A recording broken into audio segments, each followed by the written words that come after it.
Sir जय हिंद। Group captain UK Devnath sir, जय हिंद। बहुत बहुत शुक्रिया समय देने के लिए। Thank you sir. जय हिंद राजेश।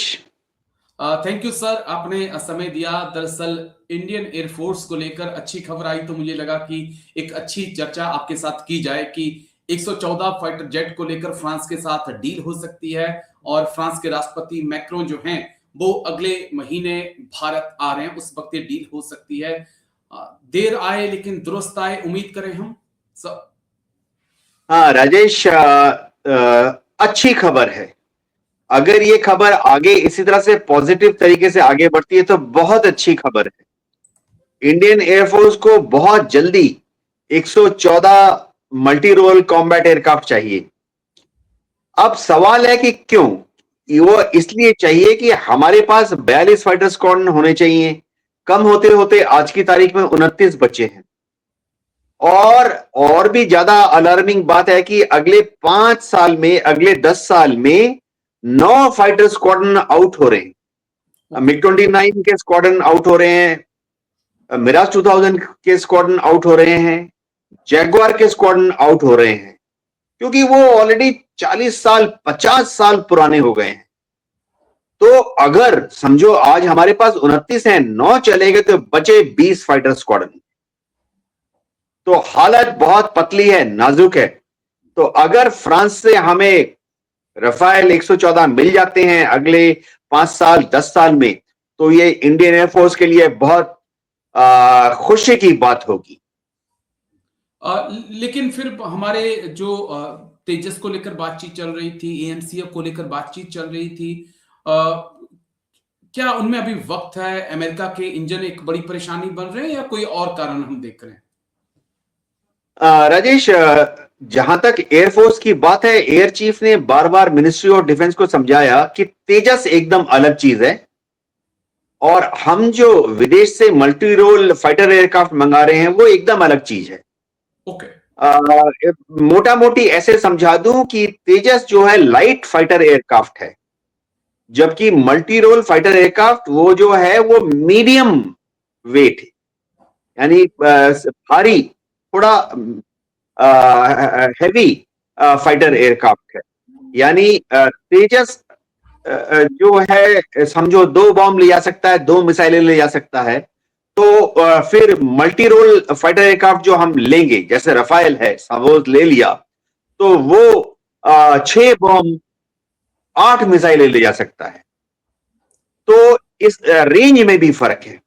तेजस जो है सारा बॉम्ब्स, सारी मिसाइलें अगर लेके जाता है तो समझो 200 किलोमीटर जा सकता है, 300 किलोमीटर जा सकता है, फिर वापस आ सकता है। लेकिन हम जो मल्टी रोल फाइटर एयरक्राफ्ट खरीदने की कोशिश कर रहे हैं, जैसे रफाल, ये फुल लोड के साथ, सारे बॉम्ब, सारे रॉकेट, सारे मिसाइल के साथ समझो 800 किलोमीटर जा सकता है। बॉम्ब रॉकेट फायर करके 800 किलोमीटर वापस आ सकता है। तो दोनों फर्क है, दोनों में फर्क है। लेकिन और मल्टी रोल का क्या मतलब होता है? कई बार मैं आपसे सुनता हूं और जब भी तेजस की बात आती है, एएमसीए की बात, तो मल्टी रोल आता है। क्या इसे हम ऐसे देख सकते हैं कि वो स्ट्राइक भी कर सकता है और डिफेंड भी कर सकता है, या कुछ और है मल्टी रोल का मतलब? हाँ राजेश, देखो, जब हवा से जमीन पर हमला करना हो, हवा से जमीन पर बॉम्ब्स फायर करने हो और रॉकेट फायर करने हो, तो हम बोलते हैं ग्राउंड अटैक मिशन।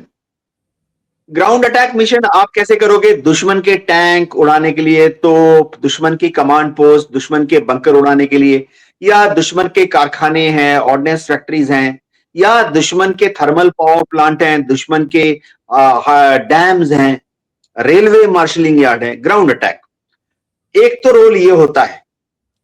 तो कुछ जहाज होते हैं जो कि ऐसा करने में माहिर होते हैं, लेकिन दूसरे जो रोल है एयर डिफेंस करने में माहिर नहीं होते हैं, जैसे कि जैगुआर। ओके। कुछ जहाज ऐसे होते हैं जो कि एयर डिफेंस रोल करना पड़ता है उनको, यानी हवा से हवा की लड़ाई। तो क्या होता है कि आप एक साथ 4, 6, 8 मिसाइलें लेकर टेक ऑफ करते हो। छोटी मिसाइल जो कि दुश्मन के जहाज को 10 किलोमीटर 20 किलोमीटर से शूट डाउन करें, लंबी रेंज की मिसाइल जो कि दुश्मन के जहाज को 80 किलोमीटर 120 किलोमीटर की दूरी से शूट डाउन कर दें। तो यह हो गया एयर डिफेंस रोल। तो आमतौर पर एक दूसरे जो रोल है, समझो एक हो गया रिकग्निशंस रोल कि दुश्मन की टो लेनी है, फोटो लेनी है, दुश्मन के एरिया के ऊपर जाके वीडियो बनाना है, रात में इंफ्रारेड फोटो लेनी है, ताकि वापस आकर उन फोटोज और वीडियोस का दिन में या रात में एनालिसिस करके पता लगे कि अगला टारगेट कहां एंगेज करना है। तो अलग अलग तरह के रोल होते हैं। एक रोल होता है फाइटर्स के लिए जैमिंग मिशन। तो क्या होता है, जैसे दुश्मन का रेडार है, दुश्मन का मिसाइल है, उसके मिसाइल को दुश्मन का मिसाइल गाइडेंस रेडार गाइड कर रहा है, तो आपको उसके रेडार को जैम करना है, ताकि दुश्मन अगर आपकी तरफ या आपके दोस्तों की तरफ मिशन में दूसरे एयरक्राफ्ट जो हैं उनकी तरफ अगर दुश्मन एयर डिफेंस मिसाइल लॉन्च करता है तो वो कंफ्यूज हो जाएं, भ्रमित हो जाएं, जैम हो जाएं, इधर उधर चले जाएं। मल्टी रोल फाइटर एयरक्राफ्ट में क्या होता है कि एक ही जहाज ग्राउंड अटैक कर सकता है, एयर डिफेंस का रोल कर सकता है, रिकग्निशंस का रोल कर सकता है, दुश्मन को जैम भी कर सकता है। जी अब बस एक आखिरी सवाल, लेकिन थोड़ा सा अहम है, क्योंकि क्या एयरफोर्स के मामले में या फाइटर जेट के निर्माण के मामले में हम पाकिस्तान से पीछे छूट गए? जिस प्रकार से JF-17 को लेकर बहुत बढ़ा चढ़ा कर बातें की जा रही हैं कि बहुत ज्यादा ऑर्डर मिले हैं, इन दावों में कितना दम है? और दूसरा ये भी खबरें कि सऊदी या बांग्लादेश हो वो भी कह रहे हैं कि हम JF-17 खरीद लेंगे या पाकिस्तान को बेचना चाहता है।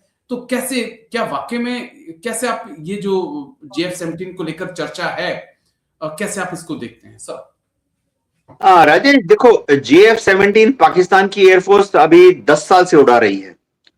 तो जॉइंट वेंचर है पाकिस्तान का चीन के साथ।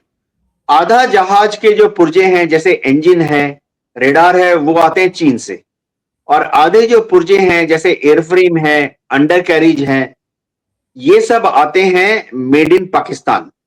तो फिर उनकी एयरक्राफ्ट फैक्ट्री है कामरा में, वहां पे इस जहाज को असेंबल करके बनाया जाता है। अब 10 साल से वो उड़ा रहे हैं, ठीक ठाक फाइटर एयरक्राफ्ट है। देखो, ये शब्द ध्यान से सुनो, ठीक ठाक फाइटर एयरक्राफ्ट है, यानी इतना भी बेहतरीन नहीं है कि राफेल से बढ़िया है, नहीं।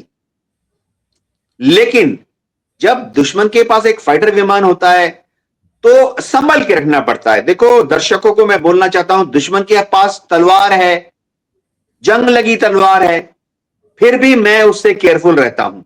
तो JF-17 ठीक ठाक फाइटर एयरक्राफ्ट है, सस्ता फाइटर एयरक्राफ्ट है।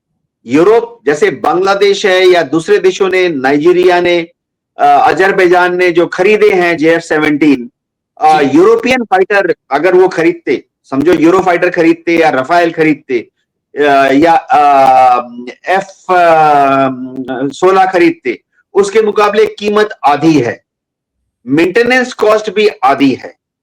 तो बांग्लादेश भी बोल रहा है खरीदेंगे। देखो, बांग्लादेश की एयरफोर्स बहुत छोटी है, उनके पास कोई 12 वो हैं F-7 बहुत पुराने टाइप के MiG-21, उनके पास कोई 6 MiG-29 है, बहुत पुराने हो गए वो MiG-29, टूट फूट गए हैं।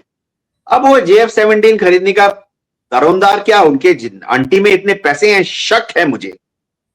खरीद ले तो ठीक है, बांग्लादेश की जब उनकी जब स्वाधीनता दिवस होता है, नेशनल डे होता है, फ्लाई पास्ट कर लेंगे, खुश रहने दो बांग्लादेश के एयरफोर्स को, हमारी एयरफोर्स को कोई फर्क नहीं पड़ता।